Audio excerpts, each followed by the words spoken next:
আসসালামু আলাইকুম। ঝর্ণাস কুকিং হাউজের আজকের আয়োজনে বৈশাখের একটি মজার ভর্তার রেসিপি শেয়ার করব। বৈশাখে পান্তা ভাতের সাথে যত ধরনের ভর্তাই তৈরি করা হোক না কেন, আলুর একটি ভর্তা চাই। তাই আজকে আমি রুই মাছ দিয়ে আলু ভর্তার একটি রেসিপি আপনাদের সাথে শেয়ার করব। তাই ভিডিওটি ভালো লাগলে না টেনে পুরো দেখার অনুরোধ রইল। ভর্তা তৈরি করার জন্য প্রথমে এখানে আমি একটি রুই মাছের বড় টুকরো নিয়ে নিয়েছি। মাছটিকে আমি খুব ভালো মতো লবণ এবং লেবুর রস দিয়ে ধুয়ে পরিষ্কার করে নিয়েছি। আজকে আমি রুই মাছ দিয়ে ভর্তাটা তৈরি করছি। আপনারা এখানে আপনাদের পছন্দ মতো যে কোনো মাছ দিয়েই ভর্তাটা তৈরি করে নিতে পারেন। এবার মাছের মধ্যে স্বাদ মতো লবণ ও হলুদের গুঁড়া দিয়ে মাছের সাথে ভালো মতো মেখে আমি 10 মিনিটের মতো রেখে দিব। আর এই ভর্তার মূল উপাদান হলো আলু। আমি এই সাইজে 6টি আলু নিয়েছি। আলুগুলিকে ছিলে তারপরে এইরকম একটু মোটা করে কেটে নিয়েছি। আলুগুলি সব কেটে নেওয়ার পরে ভালো মতো ধুয়ে পরিষ্কার করে পানি ঝরিয়ে এখানে স্বাদ মতো লবণ দিয়ে আলুর সাথে লবণ খুব ভালো মতো মেখে ভেজে নেব। এর জন্য চুলায় একটি প্যান বসিয়ে এখানে আমি 1 থেকে 1.5 টেবিল চামচের মতো সরিষার তেল দিয়ে একটু গরম করে নেব।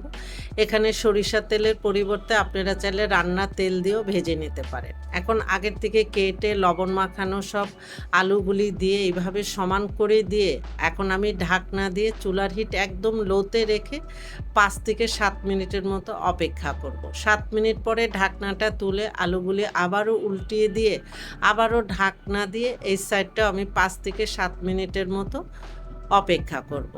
7 মিনিট পরে ঢাকনাটা তুলে নিচ্ছি। আর দেখেন আমার আলুগুলি ভাজা হয়ে গিয়েছে। আলুগুলি যেহেতু একটু পাতলা করে কেটে নিয়েছি তাই সিদ্ধ হতে বেশি সময় লাগবে না।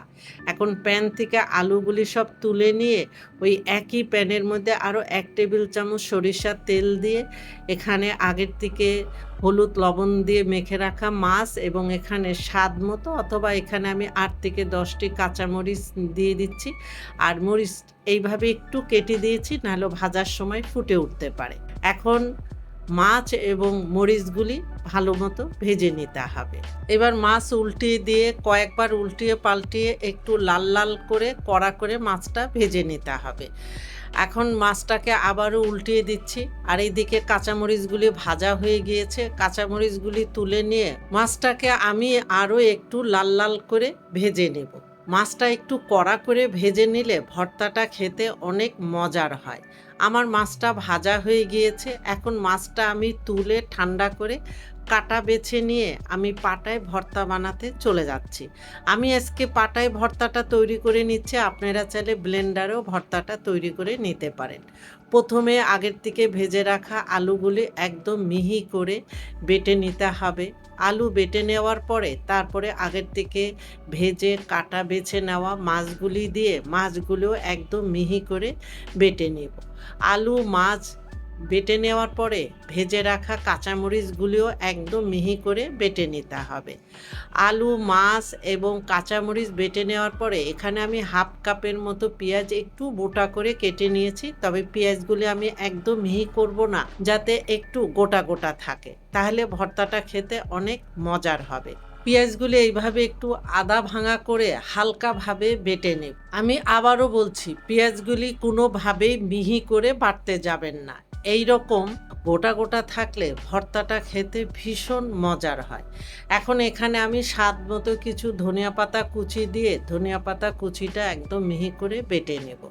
ধনিয়া পাতা কুচি ভালো মতো বাটা হয়ে গেলে এখন হাত দিয়ে সব কিছু মিশিয়ে নিয়ে আরও একটা বাটা দিয়ে নেব। আর এই পর্যায়ে টেস্ট করে দেখবেন, যদি লবণ কম মনে হয় তাহলে এখানে লবণটা দিয়ে তারপরে বেটে নেবেন। যেহেতু মাছ আলু ভাজার সময় লবণ ব্যবহার করা হয়েছে, তাই এখানে যদি লবণ কম মনে হয় দিয়ে নিতে পারেন। আমার কাছে এখানে লবণ কম মনে হয়েছে, তাই আমি এখানে আবারও কিছুটা লবণ দিয়ে একটা বাটা দিয়ে হাত দিয়ে মিশিয়ে নিলেই ভর্তাটা রেডি। আমার ভর্তাটা তৈরি করা হয়ে গিয়েছে। এখন এই ভর্তা আমি একটি পাত্রে তুলে নিচ্ছি। আচ্ছা, শুধু বৈশাখে না, যেকোনো সময় ভর্তা খেতে ভীষণ মজার লাগে।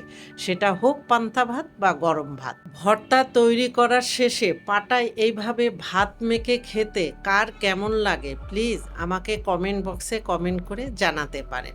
এতক্ষণ আমার সাথে থাকার জন্য আপনাদের অনেক অনেক ধন্যবাদ। আমার চ্যানেলে যারা নতুন এখনও আমার চ্যানেলটি সাবস্ক্রাইব করেননি প্লিজ আজই আমার চ্যানেলটি সাবস্ক্রাইব করে নিয়মিত আমার চ্যানেলের সাথেই থাকবেন এবং ফ্রেন্ডস অ্যান্ড ফ্যামিলিদের সাথে বেশি বেশি করে ভিডিওটি শেয়ার করবেন।